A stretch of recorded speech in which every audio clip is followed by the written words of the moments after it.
하나님 말씀 보겠습니다. 마가복음 16장 14절에서 20절까지 14절에서 16 그리고 20절 말씀을 보겠습니다. 여러분, 오늘은 499주년 종교개혁주일입니다. 우리 종교개혁주일날 주시는 하나님 말씀 마가복음 16장 14절에서 16절 그리고 20절 말씀입니다.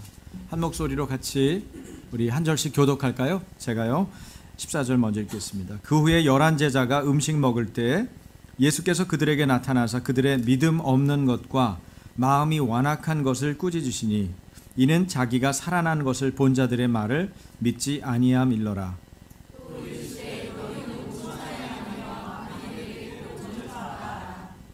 믿고 세례를 받는 사람은 구원을 얻을 것이요 믿지 않는 사람은 정죄를 받으리라.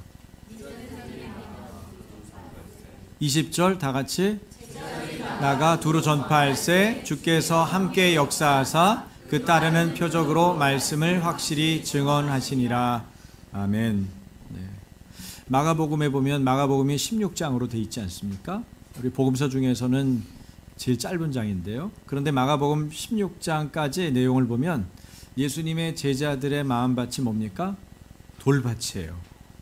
예수님의 제자들의 마음밭은 좋은 땅, 옥토와 같은 밭이어서 예수님의 말씀, 하나님의 말씀이 심기웠을 때 30배, 60배, 100배의 열매를 거둬야 마땅한데 희한하게도 마가복음이 얼마나 그것을 신랄하게 정확하게 제자들의 삶을 이야기하고 있는지 제자들이 듣고도 믿지 않았다. 여기 오늘 표현 같으면 믿음 없는 것과 마음이 완악한 것을 누가 꾸짖으세요? 예수님께서, 부활하신 예수님께서 나타나셔서 꾸짖으실 정도로 정말 마가복음 16장 끝까지 계속 예수님의 제자들의 마음이 돌밭인 것을 보여주고 있습니다. 물론 마지막 절인 20절에 가서 어때요? 제자들이 나가 두루 전파할세 주께서 함께 역사하사 그 따르는 표적으로 말씀을 확실히 증언하시니라. 여러분, 성경 말씀 보면 참 위로가 되는 게 우리와 비슷한 사람들이 많다는 거예요. 우리처럼 자격 없고 우리처럼 형편없고 우리처럼 잘 안 바뀌고, 그런데 그 사람들도 20절에는 예수님의 말씀을 증거했고 주님께서 함께 하셨고 그리고 말씀을 표적으로 확실히 증언하셨어요. 그런 일들 마지막에 잘됐다, 결국 그 얘기 아니겠어요? 여러분, 옆에 분에게 이렇게 얘기해 보세요. 당신은 잘될 사람입니다. 그거 가지고 약해요. 다시 한번, 당신은 기어코 잘될 사람입니다. 네, 이제는 여러분, 제가 던지는 표현이 아니라 여러분의 진심의 마음을 담아서 당신은 기필코 잘될 것입니다. 시작. 옆에 분에게 아멘. 아멘이라고 받은 분들 있나요? 와, 그분들 틀림없이 하나님께서 속히 여러분의 신원을 회복해 주시기를, 여러분이 구하는 것들을 응답해 주시기를 주님의 이름으로 축원합니다. 마가복음의 돌밭이었던 제자들의 마음은 예수님이 무엇을 말해도 믿지 않고 행해도, 예수님이 어떤 일을 행하셔도 어떤 일을 봐도 믿지 않는 돌밭 같은 불신, 그들 마음에 가득했죠. 제자들의 이런 행적과 마음을 마가복음은 적나라하게 밝히고 거침없이 드러냅니다. 저는 이 성경에 이와 같은 정직성이 마음에 들어요. 제자들 괜찮다고 막 변호해주고 아닌데 거짓말처럼 포장하고, 저 그게 싫거든요. 우리가 살아갈 때도 그런 것 같아요. 우리가 거짓말을 하는 것보다는 그냥 아프면 아픈 것을, 또 두려우면 두려운 것을, 그리고 우리가 잘 안 되면 잘 안 되는 것을 오픈하고 서로 얘기해 주는 게 참 중요하죠. 그래서 서로의 죄를 고하고 그 죄를 용서하는 공동체가 어느 공동체입니까? 예수님의 핏값으로 사신 교회 공동체예요. 그래서 예수 믿는 사람들은 뭐가 익숙해야 될까요? 용서가 익숙해야 돼요. 여러분, 용서가 익숙해야 됩니다. 용서가 어색해서는 안 돼요. 익숙해야 돼요. 다른 사람 용서하는 거, 다른 사람 용서를 받아들이는 거, 그런 것들을 익숙하게 우리 삶 가운데 적용해야 돼요. 왜냐하면 우리는 허물이 많고 죄가 많기 때문입니다.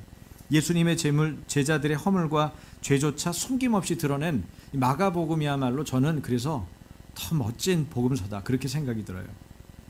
그런데 여러분, 이단의 교주의 허물을 감추고 환상을 심어줍니다. 그래서 어떤 한 사람에게 집중하게 하고 그 사람에게 마음을 빼앗기게 하죠. 모든 말씀도 어디로 향하게 해요? 자기들이 말씀을 정비해서 그 교주한테 맞아 떨어지는 것만 몰아가요. 그래서 기독교 이단이 그렇게 많은 거예요.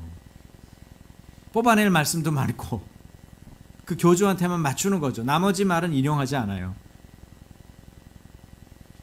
이단의 교주를 불편하게 할 말은 인용하지도 않고 설명하지도 않고 알지도 못해요. 분별력이 떨어지니까 분별도 안 되고요.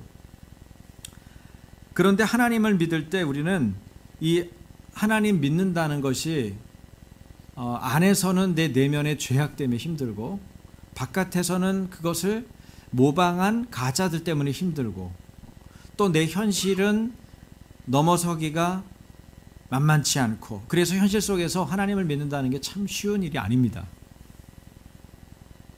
현실 속에서 하나님을 믿는다는 것은 그런 의미에서 얼마나 반복적인 결단을 요구하는지 모르겠어요. 이 반복적인 결단을 요구합니다. 믿음의 고백은요, 반복되어야 합니다. 매 순간마다 반복되어야 돼요. 그럴 때 믿음이 나의 믿음, 지속적인 믿음, 그리고 하나님을 올곧게 믿는 믿음이 될 수 있죠. 제자들은 이와 같이 예수님이 살아나신 것을 본 자들의 말을 믿지 않고 뭐라 그래요? 완악했다. 오늘 14절에 보니까 그렇게 나와 있죠. 그런데 놀라운 게 있어요. 그거는 믿지 않고 완악한 제자들에게 예수님이 부활하셔서 나타나셔서 어떻게 하셨어요? 꾸짖어 주셨어요. 여러분, 꾸짖는다는 거는 기분 나쁜 게 아니에요. 가능성이 없는 사람한테는 절대 야단치지 않습니다. 해봐야 고칠 게 없어요. 고쳐밖에 안 고쳐져. 고쳐보려고 해도 안 고쳐져. 근데 고치시겠어요, 여러분? 그건 어리석은 짓이에요. 그런데 꾸짖으셨다는 얘기는 가능성이 있다는 거죠. 제자들에게. 그래서 예수님이 분명하게, 그리고 애정을 가지고 계시다는 거예요. 애정을 가지고 있을 때 그렇게 할 수 있어요. 그래서 꾸짖어 주셨어요. 그리고 나서 그치신 게 아니죠. 뭐였어요? 사명을 주셨어요. 저는 교회에 대한 사명을 주님께서 주신 이후에 제 마음이 얼마나 흥분되고 기쁜지 모르겠어요. 자격 없는데, 담임 목사 자격 없고, 그리스도인으로서 자격 없고, 믿음의 사람으로서 자격이 없고, 더더군다나 교회를 짊어지고 가게 자격이 없고, 저는 신학대학원에 가라는 사인이 있을 때부터도 제가 자격이 없다는 걸 누누이 하나님께 말씀드렸어요. 그래서 저 다른 형제나 우리 사촌 중에 괜찮은 사람까지 하나님께 추천을 했어요. 저는 아니에요. 제 성격을 보나 제가 성품이 예민하고 뭐가 나 있고 그런 게 제가 느껴지니까 뭐 우리 어머님도 아마 개인적으로 여쭤보시면 알 거예요. 사남매 중에 제일 성품 나쁜 애가 누구였냐? 그럼 저예요. 그럼 제가 목사가 되면 안 되지. 성품이 좋은 사람이 목사가 돼야지. 인격적으로 다른 사람을 보듬을 수 있는 사람이 돼야지. 그러니까 저는 아니었던 거예요. 그러니까 제가 스스로 제가 자격이 없다는 걸 너무 잘 알기 때문에 거절한 거죠. 저는 아닙니다. 누가 하나님 음성을 들었다. 너가 신학을 해야 된다. 저는 아닙니다. 그 집 아들이나 보내세요. 제가 그런 마음을 가졌던 거는 너무나 당연했어요. 상식적이었어요. 그래서 계속 그렇게 저 자신을 부인해 왔지만 여러분, 하나님 무서운 건요, 하나님 한번 찍으면 그냥 끝이에요. 내가 너를 택하여 불렀다. 너다. 아침교회다. 끝이에요. 여러분, 하나님이 부르시면 하나님의 주권에 의해서 어떻게 할 거예요? 순종하고 가든지 불순종하고 망하든지 여러분 분명한 거예요. 그게 하나님이에요. 저는 하나님께 부름받고 하나님의 종이 됐고 그리고 하나님의 교회를 세웠습니다. 주님께서 다 하신 일이에요. 사람의 노력으로 세워질 수 없는 게 있는데 그게 가정과 교회입니다. 우리가 애쓰고 수고해도 마음대로 되지 않는 게 가정과 교회예요. 근데 하나님께서 그리스도의 피값으로 교회를 세우셨죠. 우리는 그 교회에서 지금 예배를 하고 있는 것입니다. 그런데 이 말 안 듣고 고집 피우고 믿지 않고 완악한 이 제자들에게 예수님이 뭘 주셨다고요? 사명을 주셨어요. 사명을 주셨다는 것은 내 믿음 없고 완악한 것을 어떻다고 그것을 문제 삼지 않았다는 거예요. 그거보다 그 사람이 이후에 말씀을 순종하고 따라갈 것에 대한 주님의 믿음을 가지고 그를 선택하여 부르셨다는 거예요. 그게 너무 감사한 거죠. 여러분, 성도는 어떤 자들입니까? 성도는 세상 가운데서 구별해내어서 불러낸 자들이 성도예요. 교회는 어떤 곳입니까? 세상 가운데서 불러낸 자들의 모임입니다. 그래서 그걸 에클레시아라고 그래요. 에클레시아. 여러분은 주님께서 선택해서 부르셔서 주님 앞에 예배하고 있는 거예요. 할렐루야. 그래서 우리에게 사명을 주신 거예요. 예배 공동체로 사명을 주셨어요. 선교 공동체로 사명을 주셨어요. 근데 오늘 말씀을 보니까 어떤 사명을 주셨어요? 15절 다 같이, 너희는 온 천하에 다니며 만민에게 복음을 전파하라. 여러분 생각을 해보세요. 지금 시대가 아니에요. 제가 어저께 여수에서 결혼 예배를 인도하려고 갔잖아요. 김포공항에 가가지고 비행기를 탔는데 조금 있다가 음료수 한 잔 먹고 신문 조금 보다가 보니까 여수예요. 금방 가더라고요. 얼마나 쉬운지 몰라요. 그래서 여수에서 결혼 예배하면서 창세기 말씀을 가지고 결국은 하나님을 얘기했죠. 복음을 이야기할 수밖에 없잖아요. 하나님이 어떤 분인지, 예수 믿는 사람이 어떻게 살아야 되는지 그 얘기를 잠깐이라도 하지 않겠어요? 얼마나 어렵지 않은지 몰라요. 비행기 타고 가서 차려놓은 밥상에서 말씀 전하고 마이크 잘 나오고 사람들이 분위기 장악하고 우리 최종필 집사님 문 잘 닫아주고 예배 모임 착 준비되고 말씀 전했단 말이에요. 여러분이 기도해 주니까 또 그 기도에 주님의 임재가 있었어요. 여러분, 우린 비행기가 있는 시대에 삽니다. 노트북 하나 꺼내면 엄청난 정보를 여기서 수집할 수가 있어요. 컴퓨터가 있어요. 그렇죠? 휴대폰을 통해서 여러 가지를 사용할 수 있어요. 또 아주 잘 달리는 마력이 엄청 좋은 자동차가 있어요. 여러분, 이런 시대에 온 천하에 다니며 만민에게 복음을 전파하라. 그럼 그럴듯해요. 그건 괜찮겠어요. 그런데 여러분, 그 시대에는 어떤 시대입니까? 낙타를 타야 됩니다. 나귀를 타야 됩니다. 말도 구하기 쉽지 않습니다. 아니면 걸어 다녀야 됩니다. 배도 시원치 않습니다. 풍랑이 일면은 잘 파손당합니다. 그런 시대에 예수님이 제자들에게, 몇 명에게, 제자들 10명 남짓 12명에게 뭐라 그래요? 온 천하에 다니며 만민에게, 만민이 뭐예요? 모든 사람에게 복음을 전파하라. 여러분, 이 얘기는 너무 좀 황당무계해 보이는 얘기 아닙니까? 여러분 어떻게 생각하세요? 지금 이 시대에 들어도 여러분, 우리가 사실은 어려운 일이에요. 제가 여수까지는 전하지만 또 다른 데 돌아다니면서 계속 저만 또 전하는 건 아니겠지만 그게 쉬운 일은 아니란 말이에요. 그 적은 수의 무리를 가지고. 그런데 그런 사명을 주셨어요. 주님을 보세요. 예수님은 어떤 분입니까? 우리가 잘못되더라도 고쳐서 사용하시는 분이에요. 여러분이 잘못되면 어떨까요? 여러분 마음을 고쳐서 사용하길 원하시는 분이 누구예요? 주님이세요. 충분히 여물지 않았어요. 준비되지 않았어요. 저는 준비가 안 됐습니다. 성품적으로 준비가 안 됐어요. 그런데 뭐라고 그러세요? 내가 너를 택하여 불렀다. 너는 나의 종이다. 그렇게 말씀하시면 우리는 순종하는 거예요. 바로잡고 고치고 충분히 여물거나 준비되지 않아도 믿음으로 이끄시는 분이 주님이세요.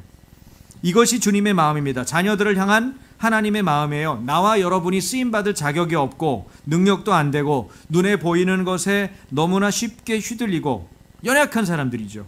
이래나 말해나 어찌나 그렇게 금방 넘어지는지 한심할 지경에 나를 볼 때 거기엔 가망이 없어요. 여러분이 여러분 볼 때는 어떠세요?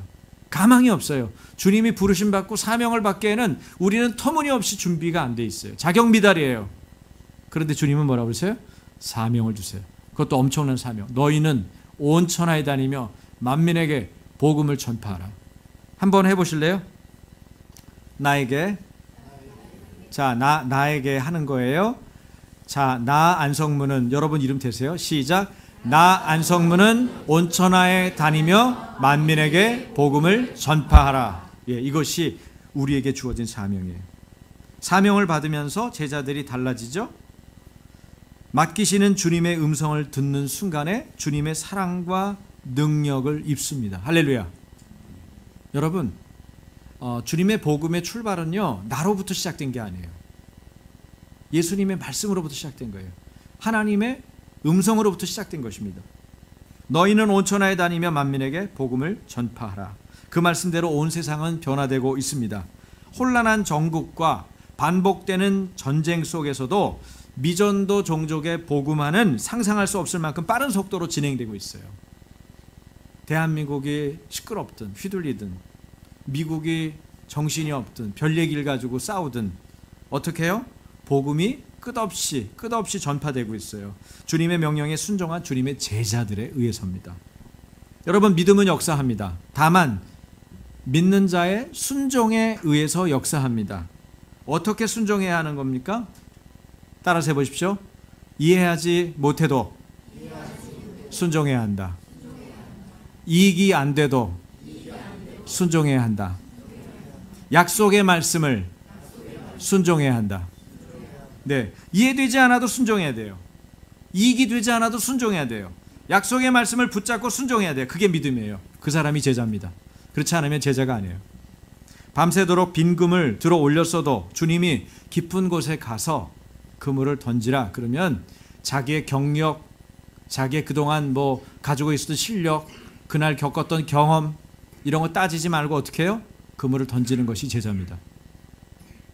죽은 지 사흘이 되었어도 나사로의 빈 무덤을 향해서 나사로야 나오라 하시는 주님의 음성에 마음을 같이 하는 사람이 제자입니다. 그런 사람이 있을 때 죽은 자도 살아나는 거예요. 3년 6개월이나 비가 내리지 않아서 땅이 마를 대로 말랐어도 구름이라고는 전혀 찾아볼 수 없는 마른 하늘을 보면서도 그것에, 그 현실에, 그 상황에 집중하지 말고 살아계신 하나님의 말씀에 순종해서 7번까지 가서 확인하라 그러면 7번 가서 확인하는, 지금 구름이 없습니다. 지금 구름이 안 보입니다. 지금 조망만한 구름도 하나도 없습니다. 지금 손바닥만한 구름이 보입니다. 그렇게 말할 때까지 반복해서 왔다 갔다 해야 되는 사람이 누굽니까? 주님의 제자입니다. 믿음으로 순종할 때 주님이 일하십니다. 기적이 일어납니다. 이해가 되니까 순종하는 것은 믿음이 아닙니다. 이익이 되니까 순종하는 것 믿음이 아니에요. 자신의 확신이나 신념을 따라 행하는 것 믿음이 아닙니다. 오로지 하나님의 약속하신 말씀을 따라서 순종하는 것이 믿음이에요. 그리고 믿고 전해야 하는 거죠. 믿고 전해야 합니다. 믿는 바를 가슴에 담아두고 꼬깃꼬깃 담아두는 것은 아니에요. 이것이 우리의 신앙을 개혁할 수 없어요. 믿고 전해야 합니다. 전하지 않으면 듣지 못합니다. 듣지 못하면 변하지 않습니다. 변하지 않으면 아무 일도 없습니다. 그래서 복음은 만민을 위한 것이에요. 만민에게 전파하라고 주님은 말씀하신 거예요. 우리가 믿었죠? 약속하신 말씀을 믿었죠? 그러면 믿은 것은 전해져야 합니다. 그리고 비로소 전해질 때 내 믿음이 확실해집니다. 여러분, 참 신기한 거는요, 여러분이 안다고 생각하는 것, 그게 아는 게 아니에요. 안다는 것은 경험적으로 알아야 돼요. 안다라고 말할 때는 지식적으로 아는 것과 경험적으로 아는 게 있어요.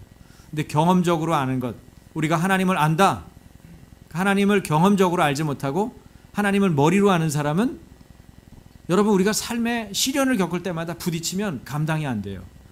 그것은 왜 그럴까요? 하나님을 지식적으로 알기 때문입니다.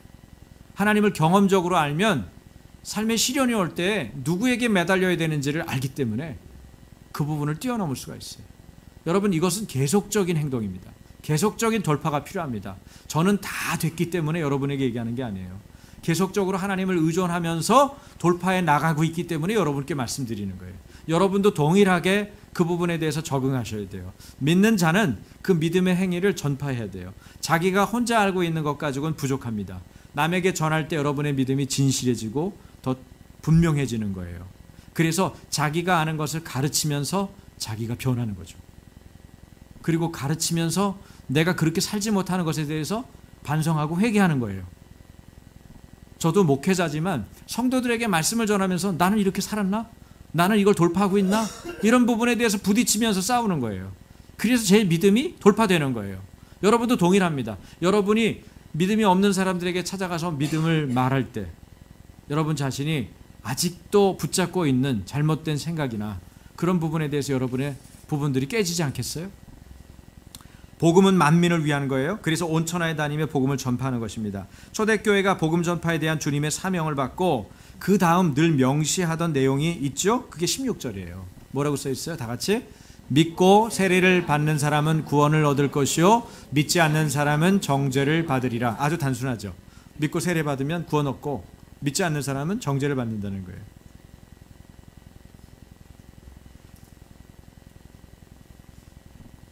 믿는다는 것은 예수님의 말을 믿고 받아들이는 걸 말합니다. 믿고 받아들이는 것이 믿는 것입니다. 동시에 믿는다는 건 뭡니까? 그 말씀대로 받아들였기 때문에 그 말씀대로 따라 사는 것을 말해요. 받아들인 사람은 그것을 따라 살죠. 예수님 따라 살기. 우리 예고 예배 때 제자가 뭐냐? 그럴 때 제가 애들한테 어떻게 제자를 설명해야 될까요? 그래서 제가 손바닥을 사용했어요. 여러분 한번 해보실래요? 손바닥 들어보세요. 목사님 편! 그랬더니 목사님 편 손들어! 그랬더니 다 들었어요, 애들이. 그럼 자, 목사님하고 같은 편이니까 박수! 그러면서 입으로 딱 하는 거예요. 해보세요. 자, 예수님 편 손 드세요. 자, 같이 한번 소리 맞부딪혀 쳐보는 겁니다. 시작! 딱! 네. 여러분, 제자는요, 예수님하고 손바닥을 마주치는 사람이에요. 예수님이 살아낸 삶을 그대로 따라 사는 사람, 그게 제자예요. 예수님이 그렇게 생각하셨지? 나도 그렇게 생각할 거야. 예수님이 그렇게 믿으셨지? 나도 그렇게 믿을 거야. 예수님이 그렇게 살아내셨지? 나도 그렇게 살아낼 거야. 그게 예수님이 제자예요. 어떻게 하시겠어요? 세례받고 믿고 세례받고 그리고 그 예수님 제자로서 살아내시겠어요? 안 그러면 믿지 않고 정죄를 받으시겠어요? 정죄는 심판의 자리를 말합니다. 결국은 지옥으로 가는 길이에요. 예수님이 추구하는 삶의 길이 제자인 우리의 길이어야 하는 것입니다. 내 마음에 품은 뜻이 주님의 것과 같은 것이기를 원합니다. 믿는 사람은 그 표시로 세례를 받죠. 그럴 의향이 없으면 세례를 받아서는 안 됩니다. 그러면 구원도 못 받아요. 세례 받는 거는 구원받은 사람의 표일 뿐이지 세례를 받아서 구원받는 건 아니에요. 많은 분들이 착각해. 내가 그래도 옛날에 군대에서 세례 받았어. 근데 믿음은 예수님하고 따라 살고 있어요? 그럼 당신의 믿음을 뭐로 표현할 거예요? 교회에서 세례 증서 가져가면 천국 들어갈 수 있어요? 그걸 어떻게 증명해요? 여러분, 믿은 사람이 세례를 받아야 되지만 그 믿음의 삶을 보여주지 않으면 그 믿음이 어떻게 지탱되고 있는지 알 게 뭐예요? 예수님의 제자는 믿는 대로 살아가는 것입니다. 사도행전에 보면 베드로의 설교를 들었던 백성들은 설교를 듣고 마음이 찔렸어요. 그리고 그들이 형제들아 우리가 어찌할꼬 하며 어찌할 바를 몰라 했죠. 그때 베드로가 이렇게 말합니다. 사도행전 2장 38절 다 같이 너희가 회개하여 각각 예수 그리스도의 이름으로 세례를 받고 죄사함을 얻으라. 그리하면 성령을 선물로 받으리니. 여러분, 세례받고 죄 용서함을 얻은 성령의 임재를 경험한 사람들이 부활하신 그리스도를 경험하는 삶을 사는 것입니다. 거기에 전제가 뭐예요? 회개입니다. 회개 없이는 모든 게 헛일이에요. 왜 회개가 중요한 줄 아세요? 진심으로 믿음의 길을 들어갈 때 반드시 거치는 관문이 회개예요.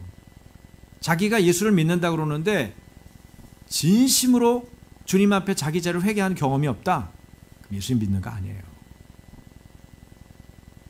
베드로는 평범한 어부고 물고기를 잘 잡고 많은 사람들에게 물고기 나눠주고 또 장사하고 그랬던 그냥 어부잖아요.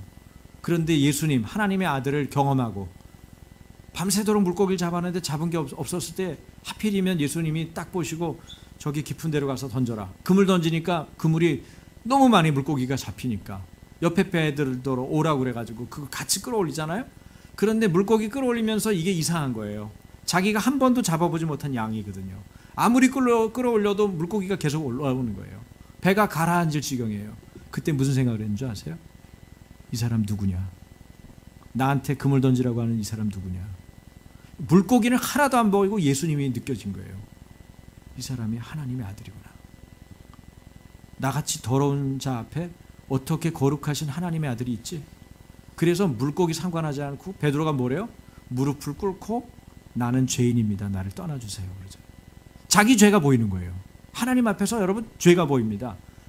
우리가 진심으로 믿고 회개하게 되면 우리 안에 뭐가 보일까요? 진심 어린 마음속에 성령님이 오시면 어떻게 해야 될까요? 내 안에 죄가 드러나는 거예요. 죄가 보이는 거예요. 그래서 예수를 잘 믿으면요, 회개를 자기 삶의 라이프 스타일로 삼을 수밖에 없어요. 내가 짓지 않은 죄까지, 남의 죄까지도 가지고 와서 중보하게 되는 거예요. 하나님이 나라의 죄를 용서해 주세요. 이 나라가 주님을 모른다고 합니다. 하나님의 은혜 속에 세워진 조국 대한민국이 지금 이런 식으로 지금 지내고 있습니다. 하나님이 나라를 불쌍히 여겨주세요. 이 나라의 지도자를 불쌍히 여겨주세요. 그런 통회하는 마음이 터지지 않겠습니까? 뭐 때문에? 거룩하신 주님을 만나면 나의 죄가 발견되기 때문에. 내가 거울처럼 보이는 거예요. 내가 어떤 존재인지 다 보이는 거야. 그래서 낱낱이 자기 죄를 회개하게 되는 거예요. 그러므로 여러분, 그리스도를 경험하고 우리가 그 앞에서 예수님을 믿게 되면 회개를 하게 되고 마음을 달리하여 새롭게 해보겠다는 그런 결단을 하게 되죠. 자기들이 걸어왔던 길을 완전히 돌아서서 돌이키는 것입니다. 그런데 여러분, 우리가 한 가지를 더 알아야 될 게 있어요. 세례도 두 가지가 있다는 거예요. 요한의 세례가 있고 예수님의 세례가 있어요. 어떻게 다를까요? 요한의 세례, 요한의 세례 있죠? 요단 강가에서 온 이스라엘 백성들이 몰려왔잖아요. 그래서 요한이 세례를 줬잖아요. 근데 요한의 세례는 죄 용서로 안내하는 회개입니다. 뭐라고요? 죄사함으로 안내하는 회개. 그걸로 끝난다는 거예요. 요한의 회개가 귀하죠. 죄 용서함이 없이 어떻게 자유함을 누리겠어요?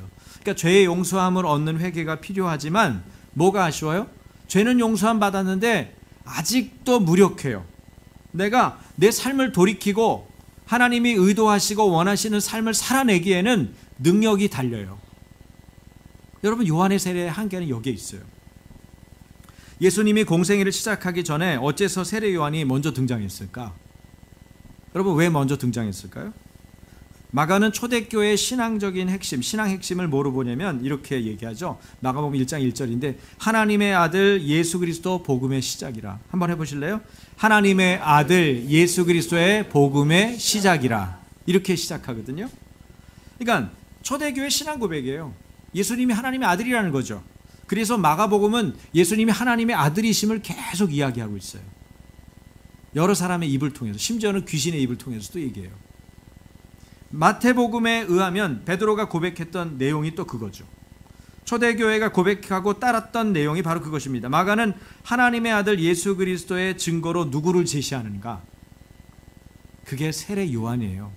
세례 요한. 당시 사람들은 세례 요한을 하늘로부터 온 사람, 하나님으로부터 온 사람이라고 다 믿었어요.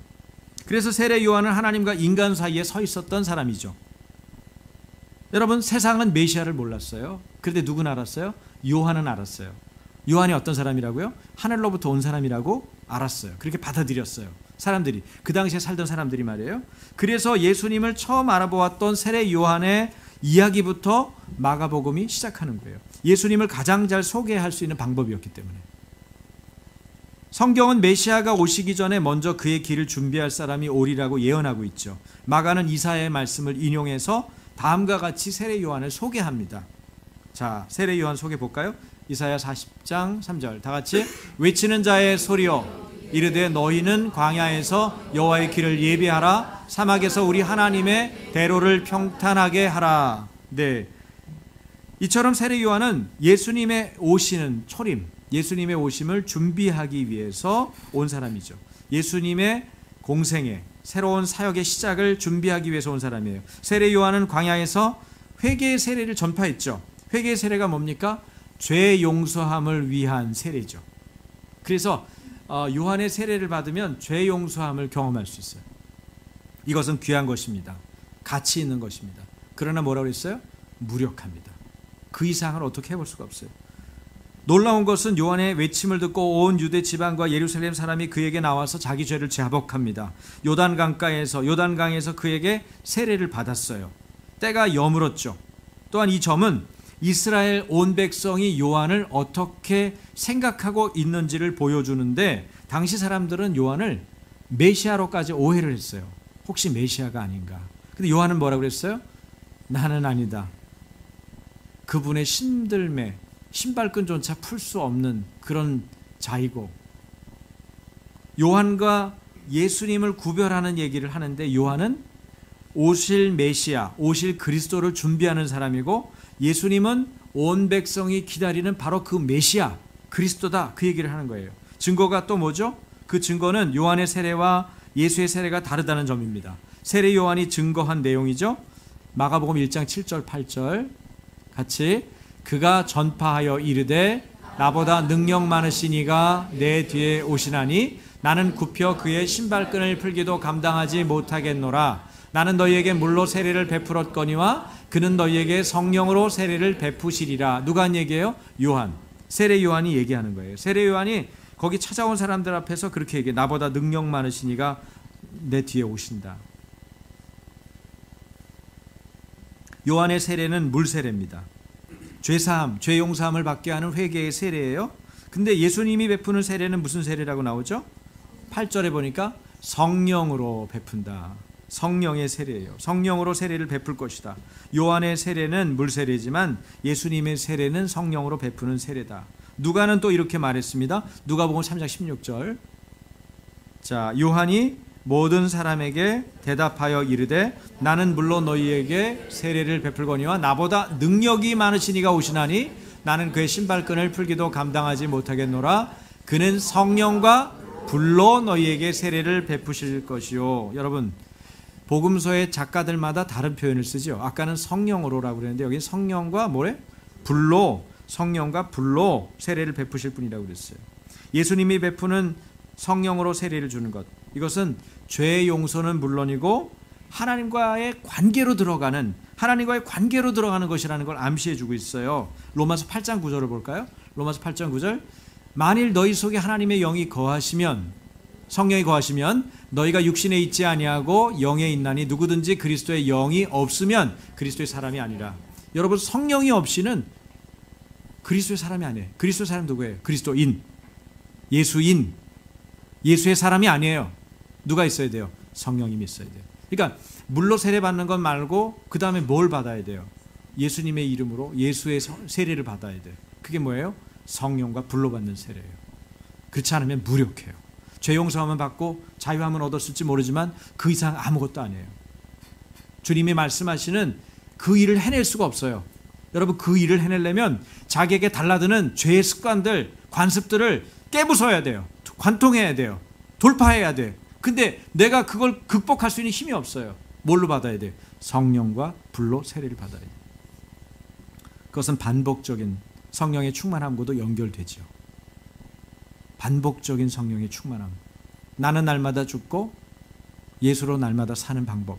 성령의 충만함이 날마다 우리 안에 있어야 돼요. 그래야만 죄를 이기고 선을 행할 수가 있습니다. 그리스도의 영이 없이 그리스도의 사람 제자로 살 수가 없죠. 사도행전 19장에는 바울이 에베소에서 12명 된 어떤 제자들을 만납니다. 여러분, 이 얘기가 바로 이 요한의 세례와 예수님의 세례를 구분해주는 아주 좋은 신뢰입니다. 한번 볼까요?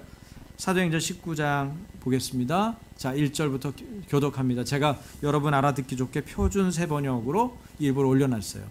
아볼로가 고린도에 있는 동안에 바울은 소아시아의 북부지방을 지나 에베소에 이르렀다. 거기에서 그는 몇몇 제자를 만나서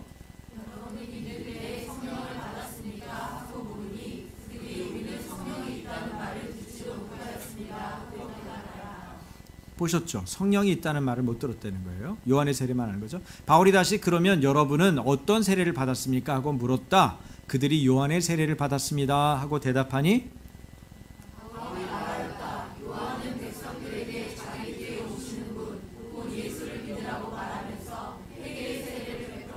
이 말을 듣고 그들은 주 예수의 이름으로 세례를 받았다.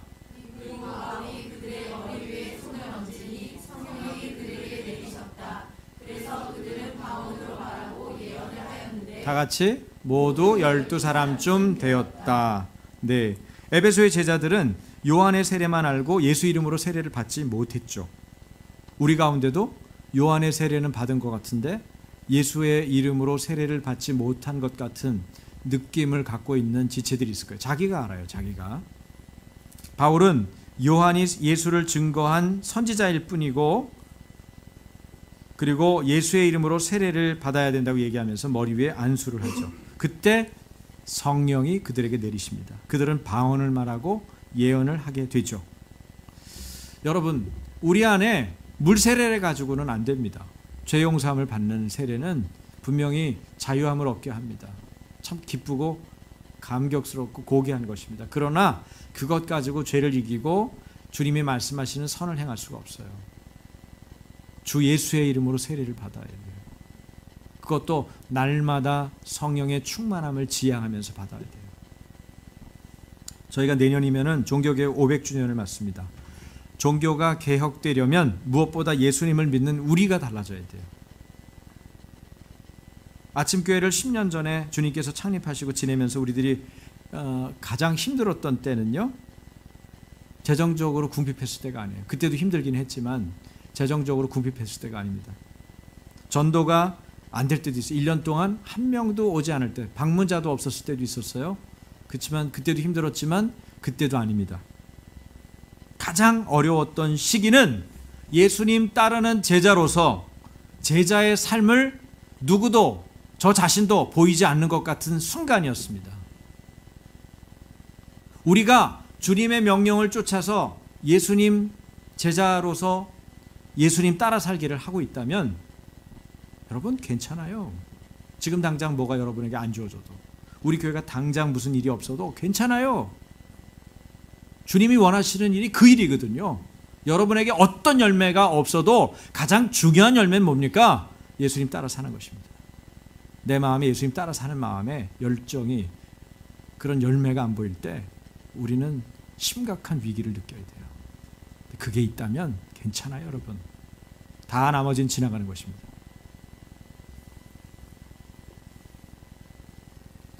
나의 신앙이 달라지려면 세례, 요한의 물세례로는 부족합니다.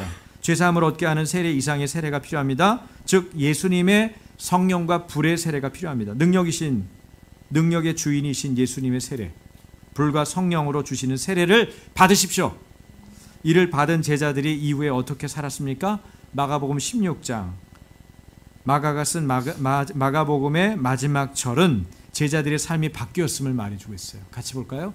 다 같이. 제자들이 나가 두루 전파할세 주께서 함께 역사하사 그 따르는 표적으로 말씀을 확실히 증언하시느니라. 여러분이 살아가는데 예수님이 계속 여러분을 지원하시는 거예요.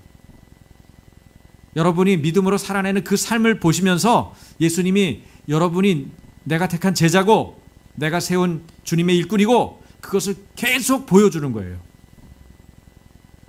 여러분이 병든 사람을 위해서 손을 얹고 기도했는데 그 사람이 나아버리는 거예요.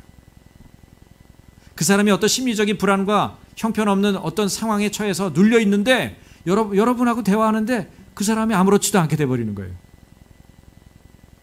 아무 소망이 없는 삶 가운데, 절망 가운데, 절망의 끝자락에 놓여 있는데 여러분이 가서 그 사람을 위해서 같이 울고 있는데 희망이 보이기 시작하는 거예요. 믿고 전하며 행하는 것이 신앙개혁입니다. 우리의 마음이 바뀌면 우리의 믿음이 바뀝니다. 우리의 믿음이 바뀌면 우리가 전하고 행하는 삶이 바뀔 것입니다. 이것이 종교개혁 500주년을 앞두고 있는 우리가 가장 먼저 지속해서 해야 할 일입니다. 개혁의 방향은 항상 하나님께로 돌아가는 것입니다. 변함없이 하나님을 향하는 것이어야 합니다. 개혁의 주체는 성령 하나님이셔야 되고 개혁의 대상은 나를 포함한 우리여야 합니다. 여러분, 우리나라가 지금 잘못되고 있는 이유는 뭔지 아세요? 개혁의 대상으로 자기는 포함시키지 않고 있다는 점입니다. 저놈 고쳐야 돼요. 저놈. 저 집단 고쳐야 됩니다. 저기가 문제입니다. 그러고는 얘기해요. 자기는 빼요. 자긴 말고 내 얘기는 빼놓고. 그러나 하나님 앞에 서면 베드로처럼 우리는 우리 자신의 죄를 발견하죠. 주님, 저희를 떠나주세요. 저희를 떠나주세요. 정말 떠나달라는 얘기일까요? 주님, 저를 살려주세요. 저를 변화시켜주세요. 그 외침이 아닐까요? 여러분이 어떤 형편, 상황, 심정에 처하여 있든지 누구를 믿고 의지하느냐가 여러분의 삶의 자리를 다르게 만들 것입니다. 빌립보서 4장 11절에서 13절, 감옥에 있던 사도 바울은 이렇게 고백합니다. 내가 궁핍함으로 말하는 것이 아니니라. 어떠한 형편에든지 나는 자족하기를 배웠노니 나는 비천에 처할 줄도 알고 풍부에 처할 줄도 알아 모든 일 곧 배부름과 배고픔과 풍부와 궁핍해도 처할 줄 아는 일체의 비결을 배웠노라. 내게 능력 주시는 자 안에서 내가 모든 것을 할 수 있느니라. 신앙개혁은 이처럼 믿고 전하고 행하는 것입니다. 하나님이 약속하신 말씀에 대해서 믿은 바를 전하십시오. 그리고 믿는 바대로 행하십시오. 그것이 나 자신부터 신앙개혁을 하는 첫걸음입니다. 그리고 그 일을 통해서 하나님이 하나님의 일을 행하실 것입니다. 우리 같이 기도하겠습니다. 이 시간에 함께 기도할 것은 주님, 요한의 세례만 알고 있는 저에게 예수님의 세례, 주 예수님의 세례, 성령과 불의 세례를 주십시오. 나의 더러움, 완악함, 패역함, 거짓됨, 그런 것들을 씻어주시는 주 예수님의 성령과 불의 세례를 이 시간 우리에게 주십시오. 한국교회에 베풀어 주십시오. 이 나라에 부어 주십시오. 이 시간 같이 기도하길 원합니다. 주님, 기도하겠습니다. 제자들의 마음처럼 저의 마음은 돌받칩니다. 믿음이 없고 완고합니다. 왜 그렇게 안 바뀌는지, 아버지 왜 그렇게 안 바뀌는지 아버지 불쌍히 여겨주십시오. 저희들의 마음을 바꾸어 주십시오. 하나님, 우리들을 살려주십시오. 우리들을 돌이켜 주시옵소서. 돌같은 마음, 하나님 굳어있는 저희들의 심령을, 딱딱한 저희들의 심령을 녹여주시기를 원합니다. 아버지, 이 시간에 하나님의 종들을 위하여 기도합니다. 엎드려 간구하며 돌밭과 같은 저희들의 심령, 요한의 세례만 만족하고 스스로 자족하고 있는 저희들, 하나님 성령과 불의 세례를 통해서 주 예수의 세례를 통해서 우리를 변화시켜 주시고 우리를 기록시켜 주시고 우리 안에 아버지의 마음을 부어주시고 하나님, 우리 이 땅에 대한민국, 조국 대한민국과 한국교회를 변화시켜 주시기를 원하고 기도합니다. 하나님, 불의 세례가 그만 있게 성령과 불의 세례를 하나님의 교회에 내려주시고 이 나라에 부어주시기를 원합니다.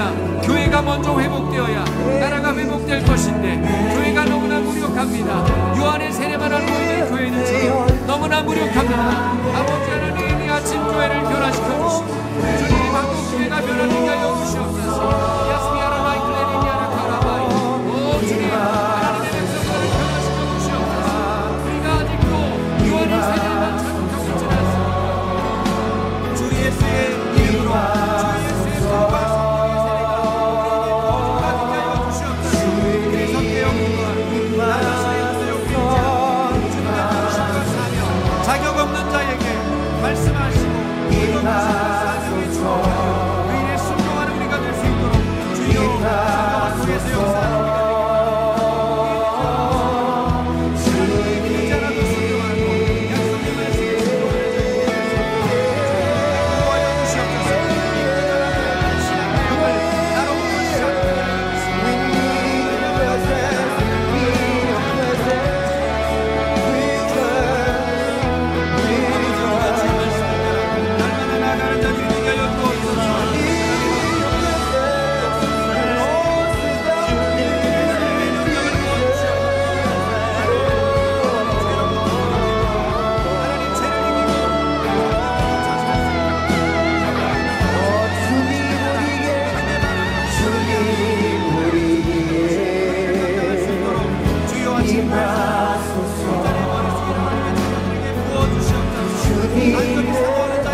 걸음을 지도하여 주시니 날마다 주님과 함께 동행하는 자들로 하나님 굳건하게 세워지게 하여 주옵소서. 우리 마음의 심령의 완악함과 완고함과 각박함과 믿음 없음과 거짓됨과 음란함과 패역함, 이 시간 나사렛 예수 그리스도의 이름으로 명하노니 이 시간 사랑하는 성도들의 가정과 그들의 심령으로부터 떠나갈지어다. 아버지, 이 나라를 붙잡아 주시옵소서. 이 나라가 흔들리지 않도록 붙잡아 주십시오. 하나님, 이 나라를 붙잡아 주십시오. 주님이 중심이 되어 주십시오. 교회들이 예수의 중심으로 모이게 하여 주시옵소서. 예수의 이름으로 기도하게 도와주시옵소서. 성령과 불세례로 기도하게 도와주시옵소서. 하나님이 나라를 지켜주십시오. 예수 그리스도의 핏값을 하신 교회와 하나님의 나라가 온전히 세워져 있습니다. 하나님의 나라를 지켜주십시오.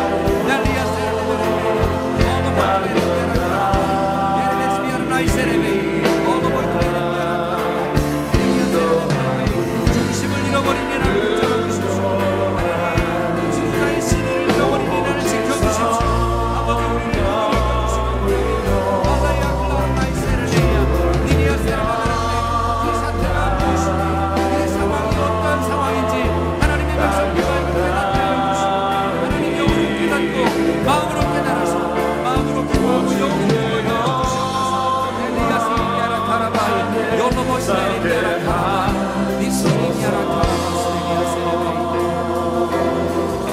하나님 아버지, 이 나라를 불쌍히 여겨주시길 원합니다. 지도자가 신의를 잃고 백성들, 국민들이 하나님 중심을 잃어버린 이 땅에 하나님은 여전히 주인이십니다. 하나님은 여전히 왕이십니다. 주님 앞에 다시 달려가게 하여 주옵소서. 교회들마다, 믿는 자들마다 하나님 믿음의 뿌리를 예수님께 다시 내리고 그 거룩을 향해서 달려갈 수 있게 하여 주시옵소서. 이 나라가 개혁되기 위해서 먼저 완악하고 완고한 저희들의 심령이 변화되게 하시고 하나님, 우리들이 통해 자복하며 회개하며 하나님 다시 돌이켜 나라를 세우고 교회를 세우는 일에 우리의 온 힘을 기울이게 하여 주옵소서. 우리의 기도가 주님을 향하여 열려 있도록, 주님을 향하여 날마다 나아갈 수 있도록 주여 우리에게 은혜를 베풀어 주시옵소서. 우리의 심령이 주님께 낮아지게 하시고 날마다 주님과 같은 것이 되게 하여 주시옵소서. 무엇이 이때에 필요한 것인지 주님 분별할 수 있도록 하나님의 음성을 우리에게 들려주시고 주님, 우리를 성령으로 이끌어 주셔서 온 교회가 나를 위해서, 교회를 위해서 기도함으로 깨어있게 하여 주시옵소서. 위기를 돌파할 수 있도록, 모든 문제를 뛰어넘을 수 있도록, 오히려 이것이 전화위복이 돼서 우리가 온전하고 깨끗하고 주님이 빚으시려고 했던 그 그릇으로 빚어지는 은혜가 있도록 하나님 사용하여 주시옵소서. 주님, 이를 위해서 끊임없이 기도할 수 있도록 이 시간에 사랑하는 종들, 하나님 자녀들 한 사람 한 사람 간절하게 사모하는 종들의 머리 위에 이 시간 안수하여 주시고 하나님, 주 예수의 이름으로 성령과 불, 성령과 불, 성령과 불 내려 주시옵소서. 하나님 아버지, 병든 자들이 있습니까? 이 시간 깨끗하게 낫게 하여 주옵소서. 간구하고 기도하는데 계속 불신의 마음이 들었던 영역이 있습니까? 이 시간 믿음으로 돌파하게 하여 주시옵소서. 하나님, 우리가 메말라서 도무지 단비를 구하여도 단비가 내리지 않을 것 같은 그런 마음이 있었습니까? 그 불신을 떨쳐버리고 의심을 떨쳐버리고 이 시간 믿음으로 간구하오니 주여 비를 내려 주시옵소서. 큰 비를 내려 주시옵소서. 말할 수 없는 비를 내려 주시옵소서. 주님이 부어주시는 은혜의 비를 내려 주시옵소서. 우리의 가정과 하나님 일터 위에 하나님의 단비가 필요합니다. 하나님, 우리의 가정과 일터 위에 하나님의 비를 내려 주시옵소서. 주님이 부으시는 것을 확실히 할 수 있도록 베드로와 안드레가 하나님 그물을 끌어올리면서 바로 이분이 하나님이시구나 경험했던 것처럼 우리의 일터에, 우리의 생활에, 우리의 삶의 모든 영역에 주님이 살아계시는구나, 주님이 행하고 계시는구나, 그 고백을 할 수밖에 없는 그 일을 속히 행하여 주시옵소서. 아버지 하나님, 주님을 찬양합니다. 우리가 하나님을 잘 몰라서 하나님을 신뢰하지 못하고 하나님이 안 계시는 것처럼 말하고 생각하고 행했던 모든 죄악을 용서해 주시고 주님, 이 시간에 아버지께서 부어주시는 은혜를 따라서 하나님 불과 성령을 부어주시는 은혜를 따라서 그 끈을 놓치지 않고 하나님 나라 갈 때까지 계속해서 믿음으로 행진하는 하나님의 종들, 하나님의 자녀들 되게 하여 주옵소서. 감사드리며 예수 그리스도의 이름으로 축복하며 기도합니다. 아멘.